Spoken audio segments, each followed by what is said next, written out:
Hello ladies and gentlemen, and welcome back. After a lot of time has passed since my last video, I recently got back into the Viggen, and I decided to make some more videos, especially in this case about the little mini campaign that is included with the Viggen right now. It consists of 5 missions, which are all pretty good. I think they are quite short but action-packed. They're not as well written or told as, for example, the awesome Mirage 2K campaign. But like I said, the missions take usually between 15 to 30 minutes, and they tell a nice little story. So I really enjoyed them. So first, 2 minutes of context. So it's 1994. Word on the street is that the Russians are kind of acting up and are threatening to invade Georgia. And for this reason, the United Nations have formed the so-called G4 force, the Georgian force troops, to defend. And we are a little well-trained Swedish Viggen pilot that is in this force, that is just scrambled to get over to Georgia. We don't have the best equipment or the most ammunition, but we are just trying to do our job. Actually, this video series will start with the second mission in the campaign, because the first one basically only tells you to find a ship in open water. You just have to fly over it and then you can return.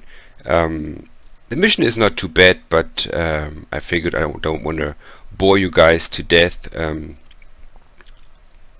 with a video where not even a single shot or bomb is fired.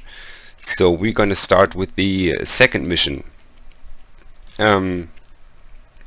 Like it says here, the Russians are starting or are drifting into Georgian territorial waters, and we do not want that, so we want them to go away. And we're going to do that by dropping some bombs near them. But we are told to do not engage the ships. So we will start in Kutaisi and just fly towards fly our route.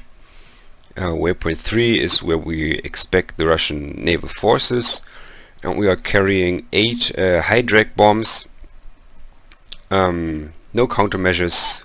Our wingman will have them, so I hope he can defend us. But like I just said, the mission is we are not meant to kill or to harm those ships.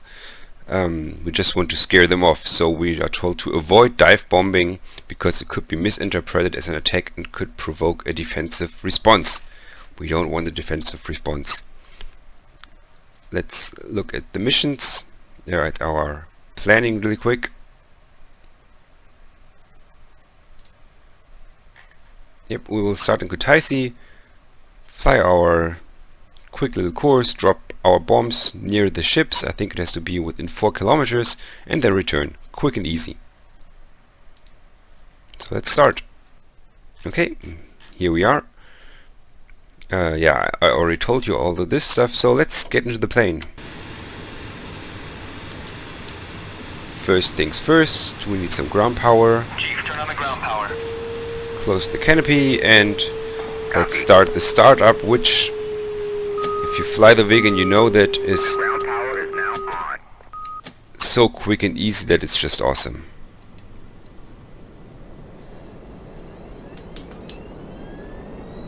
Alright, engine is spooling up.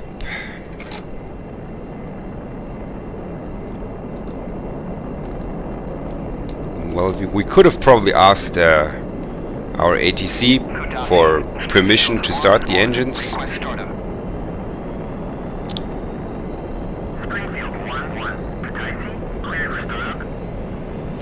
Alright, let's input our flight plan.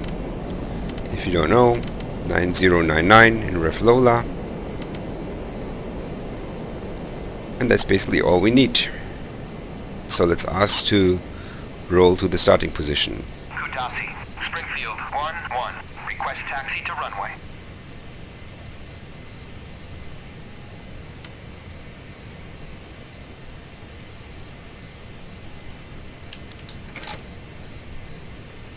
Springfield 1-1. Kutasi, clear to taxi to runway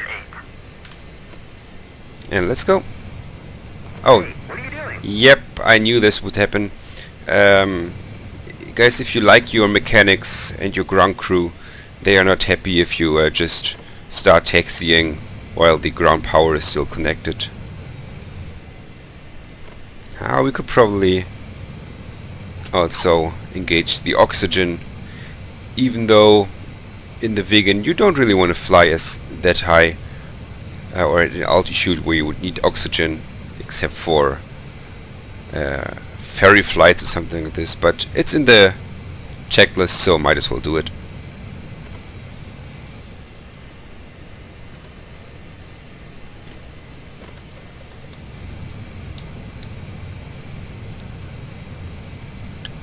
Alright guys, I don't want to bore you with the taxiing, so we will see each other once I'm in the air.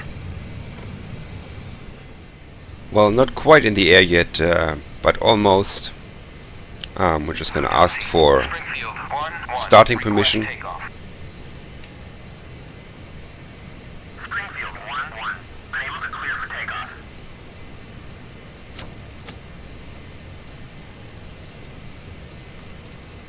Let's switch to nav mode. You are cleared for takeoff when ready. Climb 300 at QFE 28.21. Alright, we got our starting permission.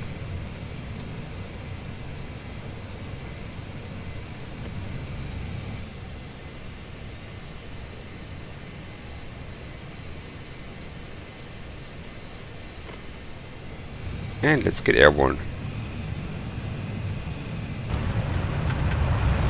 Since the flight is quite short, we might as well take off with the stage 3 afterburner just to get in the air quicker. We don't need that fuel anyways.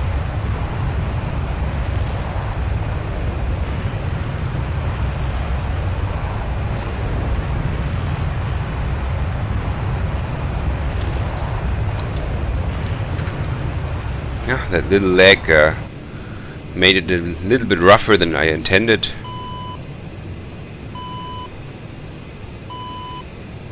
Alright, let's turn towards our first waypoint B1. One thing about the Viggen is if you have the afterburner engaged, she is incredibly fast. At dry speed or at dry power, especially after takeoff, she can actually quite struggle to stay in the air, especially if you're turning as aggressive as I am. So sometimes it's a good idea to either climb a bit straight or fly a bit with afterburner in the beginning just to pick up some speed. But, well, we managed to make our turn without crashing.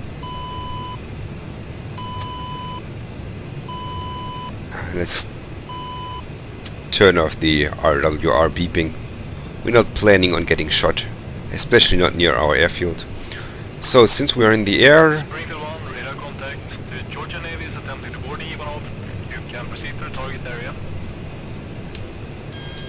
alright, we are clear to proceed to the target area. Just want to quickly switch to our Special Group 1, because like it says in the knee board, if we ever get there, Special Group 1 is our wingman. So you could either dial in the frequency manually in the backup radio or just use the Special Group 1 selector here. And then we can, let's see if he likes to talk to us today. 2, join up.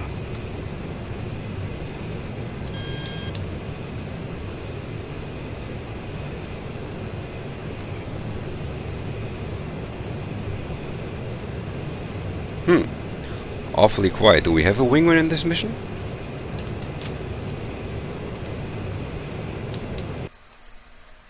Yep, There is a wingman. So why does he talk to us?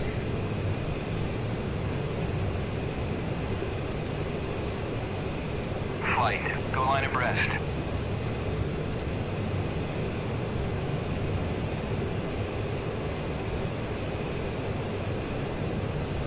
Well, for some reason our wingman is a bit quiet today, but we don't need him anyways.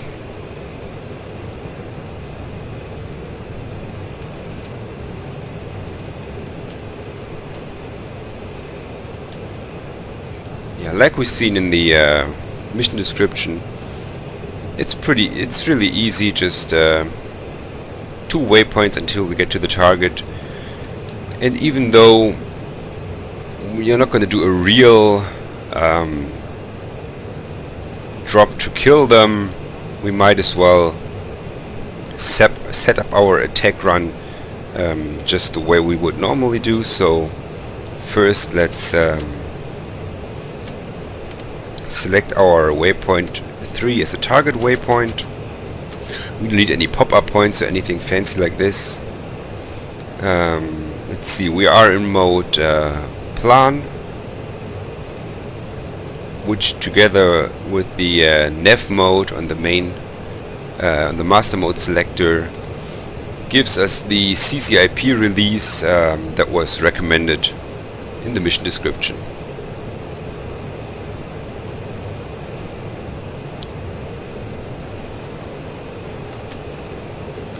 And since this little needle tells us that we only need 25% fuel to carry out our entire mission, and right now we're at almost 114% because we still have an external fuel tank, I'm gonna go ahead and engage the stage 1 afterburner just to speed it up a bit.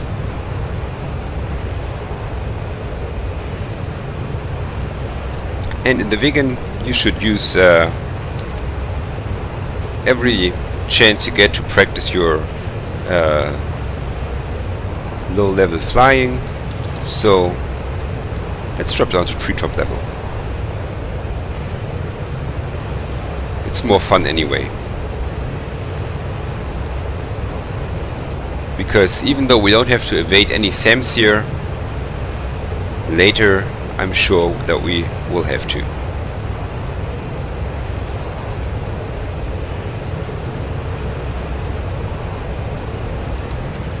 Let's turn down the radar brightness a bit.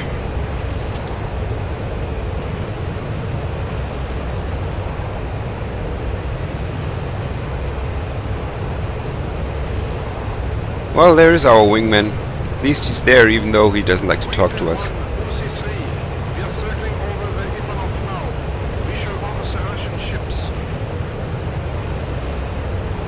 Alright, our allies are near the enemy ship. I think they plan to board it. And we will be there shortly as well.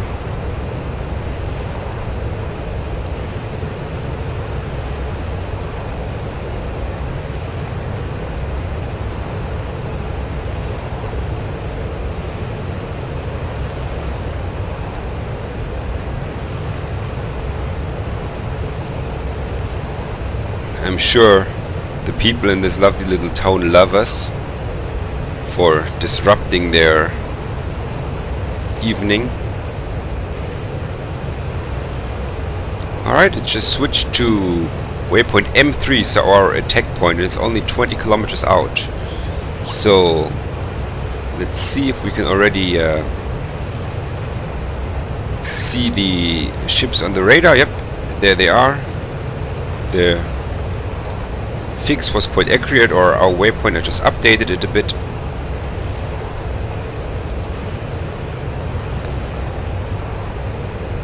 This is not the ships we are looking for. Those are way too close because they are still 14 kilometers or something like this out. Like I said, we don't have to fly low or anything. This is supposed to be a show of force. They should see us. Ah, there they are. Ah, well, let's aim probably something like here. Don't want to hurt them with fragments. So let's go trigger unsafe and wait for the CCIP symbology. There it is. Drop. And let's get out of here. Yeah, there we can see the impacts. That looked quite good.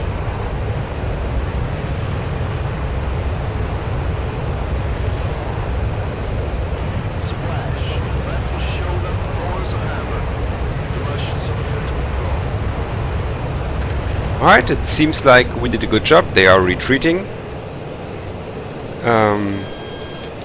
Yeah, and that was almost it for this mission. Now all we have to do is fly our merry way back to our base. C3, the Russians are turning around. I think they got the message. Yeah, I'm sure they got the message. We could have easily killed them there.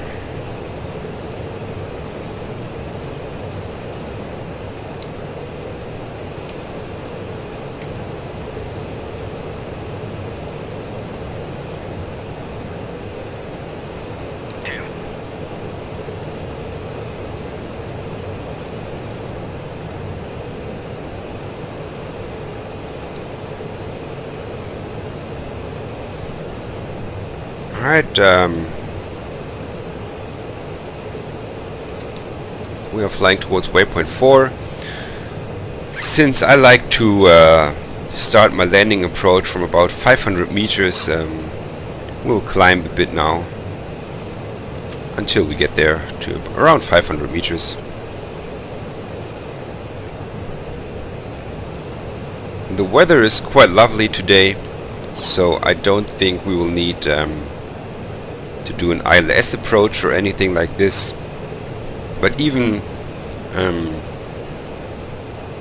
if I don't technically need it, I often do the initial approach in the ILS mode anyways, just because then your plane tells you where to fly and how to line up perfectly with the runway.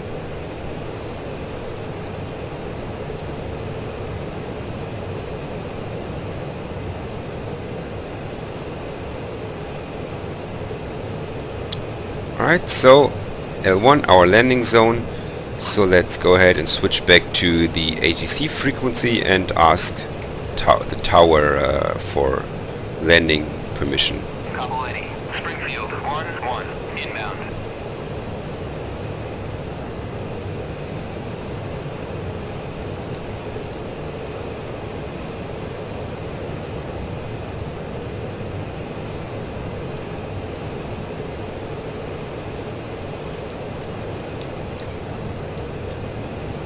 And of course we just asked the wrong airfield. We will land at Kutaisi and not at Kavoletti. Kutaisi. Springfield 1-1. Inbound. Springfield 1-1. Kutaisi. 5660. 418. QSE 28.21. Runway 08. To pattern altitude. Alright, now we're going to switch to masterboat land nav, then to visual landing and back. What this does, it's called the flip-flop approach, which should shorten our or basically it tells our plane that we want to do a short approach. Now all we have to do is follow the steering cues. If I could see them right now.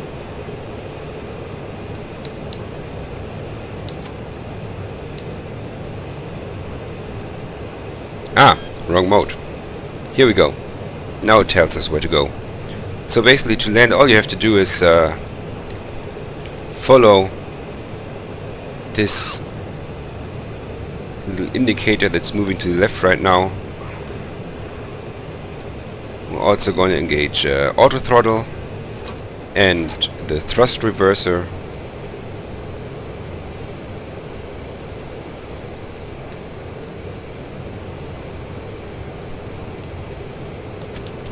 And I'm sure you know, but these little lines tell you whether you are too low or too high.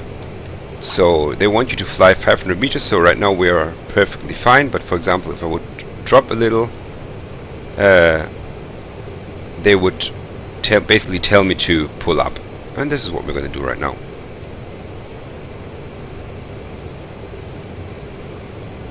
And whenever the horizontal line is right on top of the little bars, you're at the right altitude.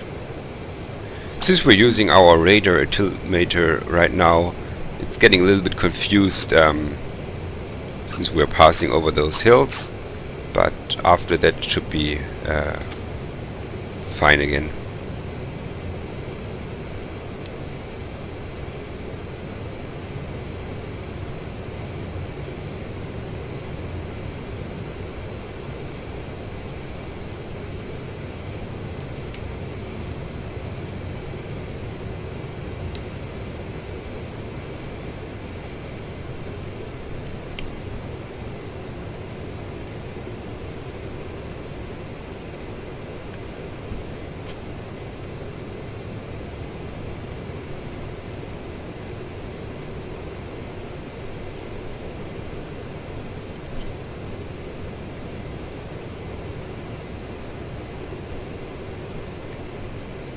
And when landing in this mode, you don't want to follow your indicator that leads you to your waypoint, because that would be the shortest way to the base, which the airfield should be somewhere around here.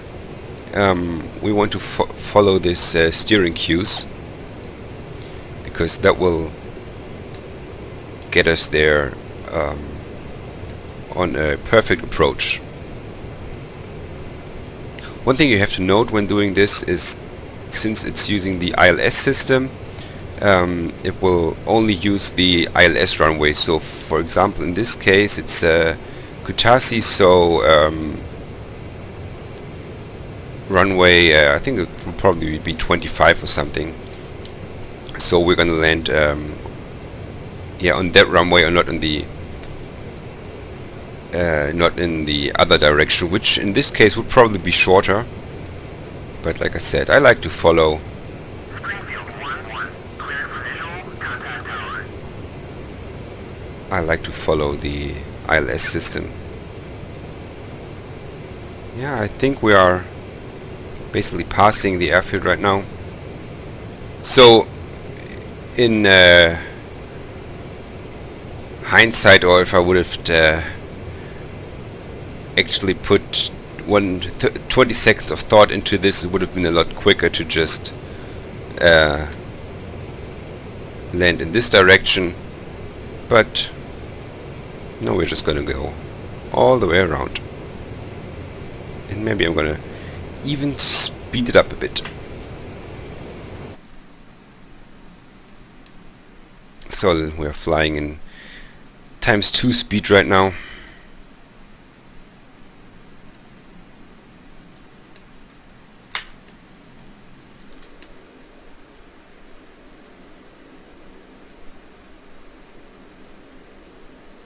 Yeah, and now it tells us to turn around, so we're gonna do that.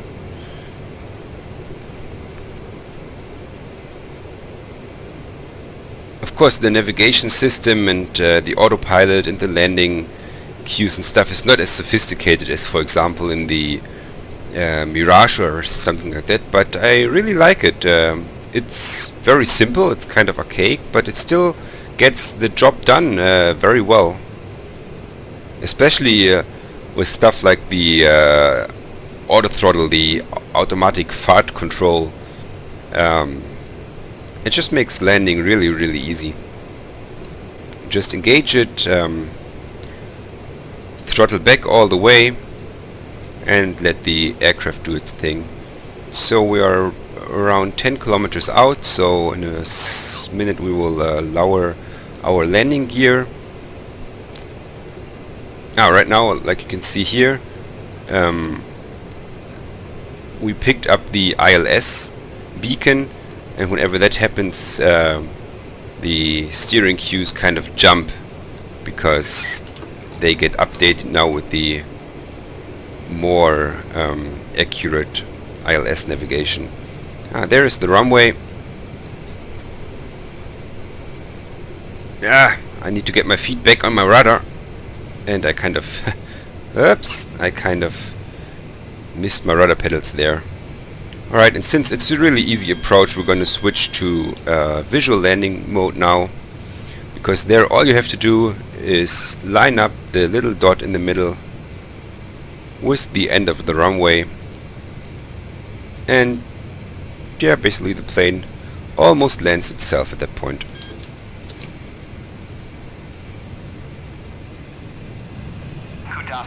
Springfield 1-1, request landing.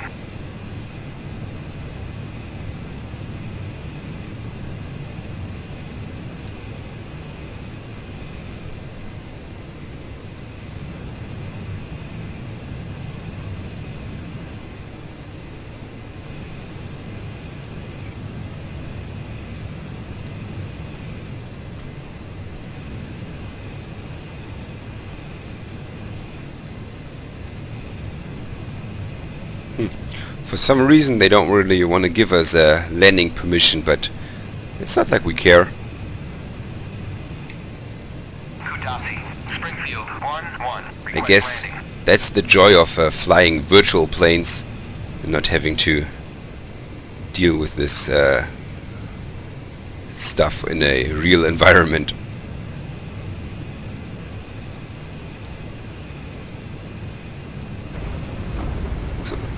Oh, that was a bit rough. I'm sorry. I wasn't paying a whole lot of attention. I guess we busted some tires there.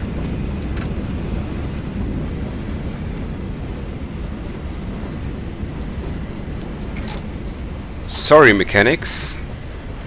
I promised to return this plane in one piece, and now we got some busted tires. Let's see if we can still steer it. Looks good.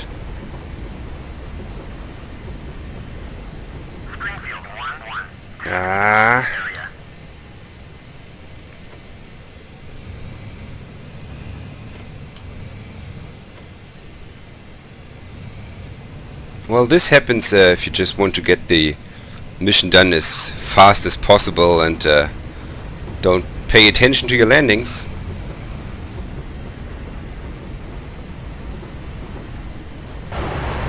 Yep, this does not look good. Not at all. Of course, we also forgot to drop our external fuel tank. Guys, I promise the next mission will have less little accidents and more careful flying.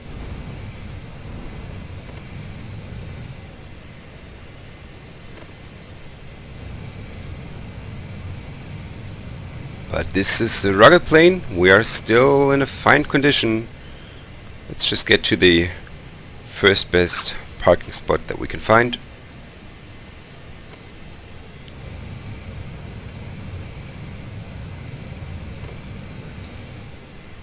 Alright guys, that was the first mission in our little campaign.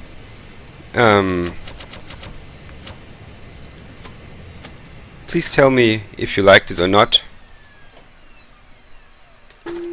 I'm free for any comments, critics. You can just tell me how bad I am at landing. And if you liked it, we will see us in a bit in the next mission. See you soon.